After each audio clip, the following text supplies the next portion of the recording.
Hello, good morning. So let's continue our discussion regarding the animal production lesson 3 using farm tools and equipment. So for today, our objectives are identify farm tools and equipment according to use and perform preventive maintenance by following the procedures in sharpening and oiling farm tools.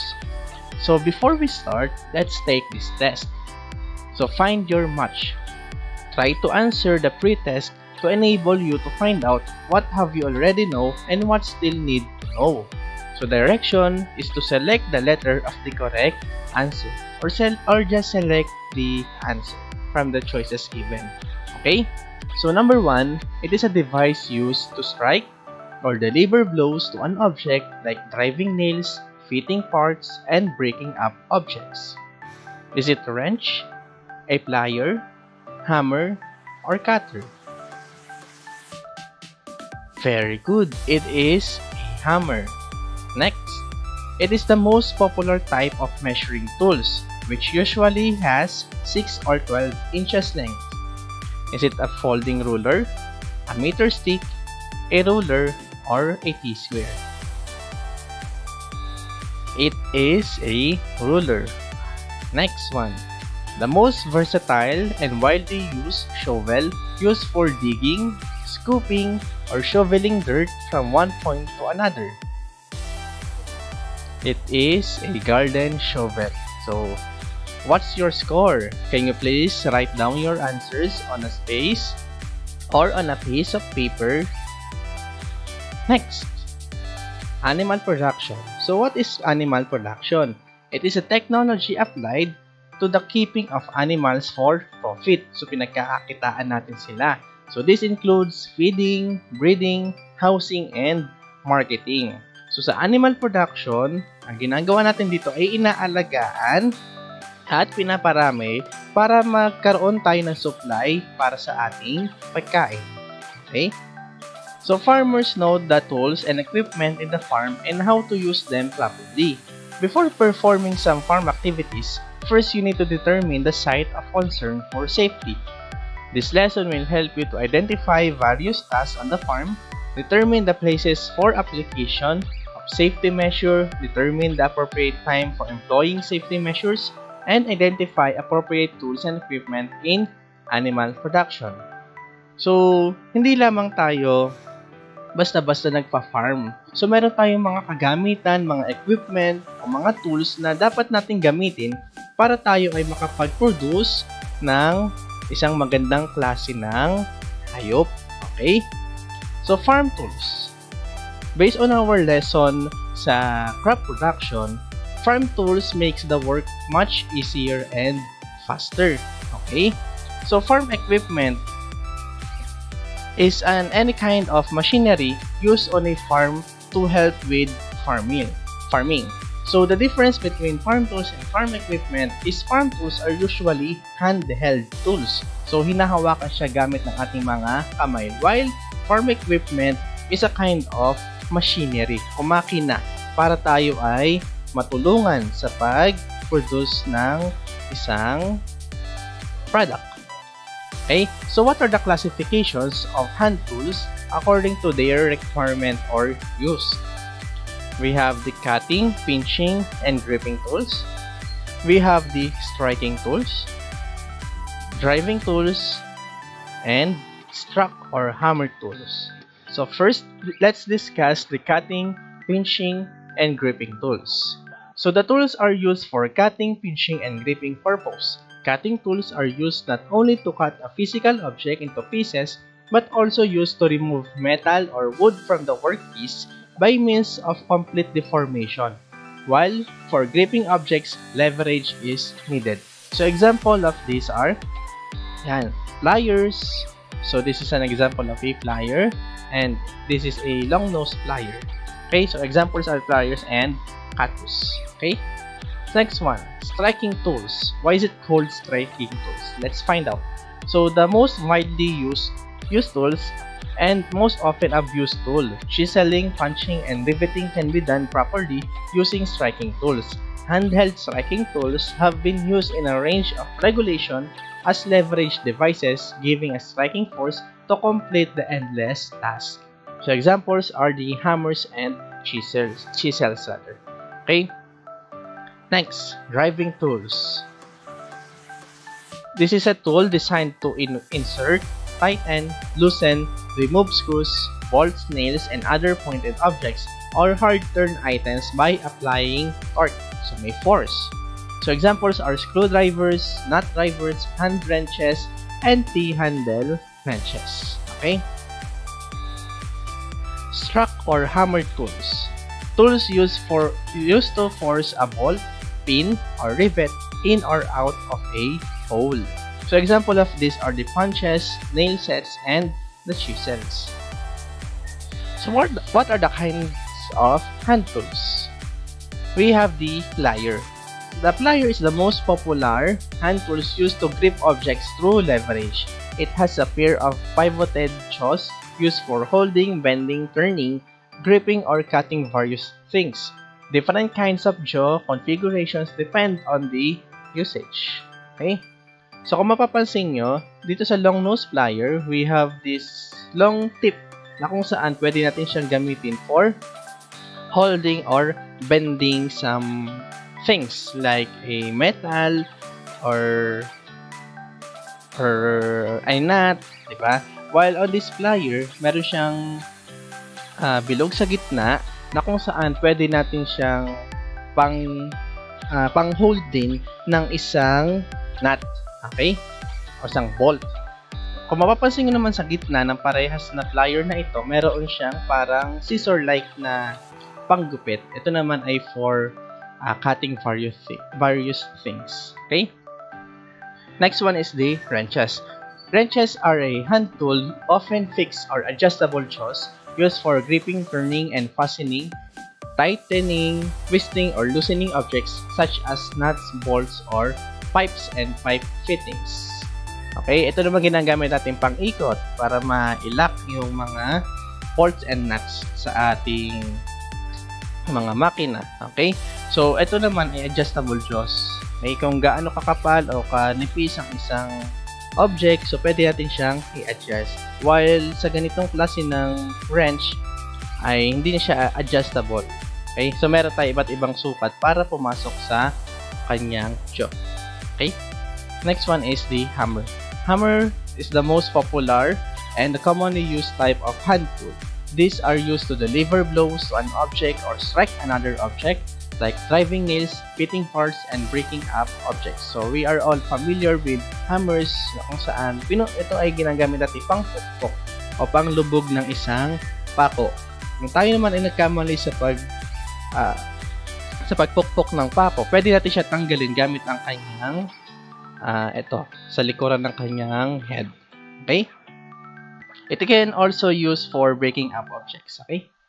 Next one is the screwdrivers, used for turning screws so as to drive into the place and has a thin end which enters the nick of the head of the screws and application of mechanism to the torque forced by rotating the tip or end on the screw to be inserted into its place. So we have two most commonly type of screwdriver, the Phillips screw and the flat screw. Okay, kung mapapansin nyo sa mga tornilyo, meron siyang parang cross sa pinakang head niya. Cross ang kanyang head. So, ibig sabihin, ang gagamitin natin doon ay ang Phillips screw. Kapag ito naman ay negative sign or pahalang lang, flat screw naman ang ating gagamitin. So, depende sa size ng nail. So, meron din tayo iba't ibang sizes ng screwdrivers. Okay? Next one, the tape measure. Tape measure is a 25-foot and a 100-foot used for measuring length, area, width, and the height. Okay, so tape measure is used for measuring. Okay, especially kapag ito ay long distances. Okay, it is usually a 25-foot tape measure. Okay. Next one is the farm tools. So we are all familiar with the spade. We already discussed this on the crop production. So a spade is used for removing trash or soil, digging canals or ditches, and mixing soil media. So this is an example of a spade. So what is the difference between the spade and the shovel? Sa spade, kung mapapansin nyo, ang kanyang tip ay straight, while the shovel, it is medyo bend, diba, paikot. Okay, so that is a spade. Next one is the rake. A rake is used for cleaning the ground and leveling topsoil. So sa Tagalog, rake is a kalaykay. So yan ang example ng kalaykay. Okay, para siyang suklay, diba? So we usually use this kapag tayo ay maglilinis ng mga damo-damo, diba? Para natin siya tinitinidor para mailagay sa isang wheelbarrow or so kung ano mang compost pit. Next one is the bolo. Bolo is used for cutting tall grasses and weeds and chopping branches of trees. So that is an example of a bolo. So be careful when you are using bolo. Kung kayo ay bago pa lang sa paggamit ng ganitong tool, make sure na meron kayo kasamang mas nakakaalam or mas matanda sa inyo. Okay, so kasi mapapansin nyo, yan ay matalino. So we have different kinds or types of bolo. First is the all-purpose bolo. It is used for all sorts of odd jobs, including breaking open coconuts. Okay, pang bukas ng mga buko. Next one is the haras. Similar to a small scythe, it is used for cutting tall grass. So haras, para daw siya maliit na uri ng isang karit. Okay? Next one is the cuchillo type. The term comes from the Spanish word cuchillo, meaning knife, generally used to kill and bleed pigs using slaughter or during slaughter rather. Okay, so pinampapatay, pinanghihiwa sa mga hayop. Okay, so bolo guna. A bolo specifically shaped for digging out roots and weeding. So meron tayong special type ng bolo na kung saan ginagamit natin pang tanggal ng mga ugat at pantanggal ng mga damo. Next one is the garab, used to harvest rice. Okay? Next one is pinuti. Traditionally, it is tipped with snake, spider, or scorpion venom and used for self-defense. So, ito namang uri ng bolo ay for self-defense na kung saan nilalagyan nila ng mga venom doon sa kanyang tip. Okay? Sa kanyang pinakamatalas na part.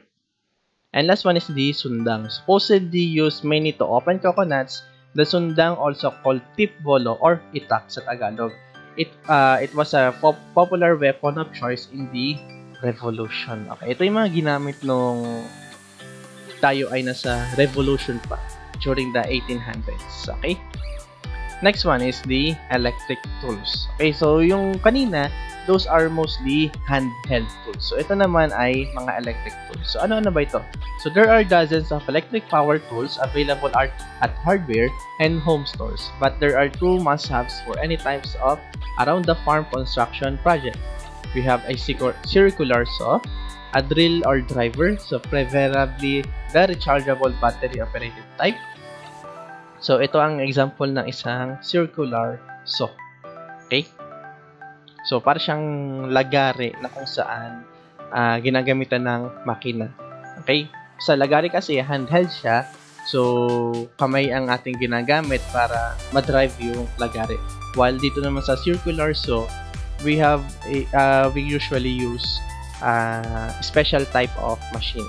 Okay? So, ito naman example ng isang drill or driver. Okay, so kung dati, iyan ay disaksak, di kuryente. So ngayon, marami ng uri ng driver or drill na kung saan rechargeable na siya. Okay? So hindi na siya kailangang laging nakasaksak. So what are the other tools and equipment used in farm production? We always carry pocket knives when out working, and a Leatherman type is a handy all-in-one tool. So, ito ang example ng isang pocket knives. So, para siyang, hindi siya balisong, but rather a pocket knife na kung saan marami ding iba't ibang uri ng small tools na kung saan magagamit mo sa iba't ibang uri ng pangangailangan mo. Okay, so kaya nga siya tinawag na all-in-one tool. Okay, so heavy-duty flashlights are a must when the lights go out during a heavy storm or when you need to tend to a livestock emergency in the pasture at 2 a.m. So, ito naman example ng isang heavy-duty flashlight. So, kaya nga sinabi, kapag gabi na at kailangan mo lumabas sa farm, so ito ang kailangan mo. Rechargeable din siya. Okay, so garden hoses are a must, but when buying, purchase the longest and strongest available. Fall is a great time to find really good buys on garden hoses. So, mas maganda na ang bibilin mong garden hose ay mahaba. Okay, para long lasting din siya. And the last one is the digging bar. It is for digging large cracks out of the garden, construction sites, and or fence holes. So, panghukay natin siya ng mga holes sa lupa. Okay, so to clean and maintain your tools, you need the following: cleaning supplies, detergent, garden hose, sprayer, sponge, all drugs, and towels. So, cleaning tools: steel wool, scrub brush, foil brush, and a rotary brush attachment for your drill. We also have a sandpaper, usually 80 and 120 grit, made to work on both wood and metal. So, sandpaper, meron tayo dalawang uri na ginagamit para sa kahoy at sa metal. Next one is the sharpening tools: a fine metal file and a sharpening stone to hone edges. Next one is the lubricating oil, such as boiled linseed oil, tang oil, motor oil, lamp oil, or the cooking oil. Boiled linseed and tang oil are probably the best choice, but you can use what you have on hand. Okay? And safety equipment: wear gloves, eye protection, and a dust mask when working on tools. So, ilan lang to sa mga cleaning tools to maintain our tools and equipment. Okay, so before we end our lesson, let's have a quiz. So, you will just identify the illustrated pictures. Okay, so you have 10 seconds to answer.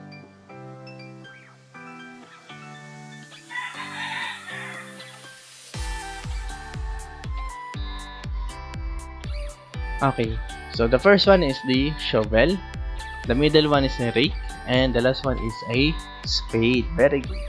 Last one.